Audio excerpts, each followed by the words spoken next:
آزاد میډیا یوټیوب چینل ته ښه راغلاست. آزاد میډیا چینل د موثقو او تازه خبرونو باوري سرچینه. ممکن د افغانستان درې رنګه بیرغ بیرته ملي بیرغ او طالبان خپل بیرغ د دفاع وزارت په بیرغ بدل کړي. د طالبانو یوې معتبرې سرچینې ویلي چې درې رنګه بیرغ به د افغانستان ملي بیرغ په توګه برحال شي او د اسلامي امارت سپین بیرغ به د دفاع وزارت په نوم ونومول شي.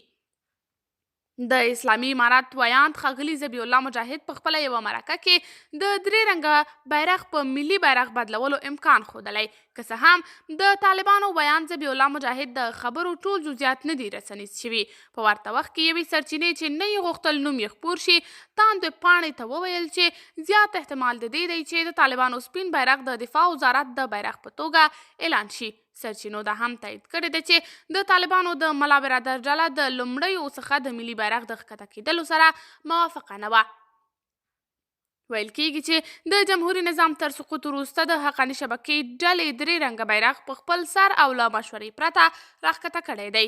که څه هم طالبانو د ذبیح الله مجاهد دغه خبر ډیر نه دی رسنیز کړی، خو د ټولو افغانانو په مخونو یې مسکا راوړې او ډیر لیواله دي چې درې رنګه بیرغ یې ملي بیرغ او د ارګ په دروازه هسک ودرېږي.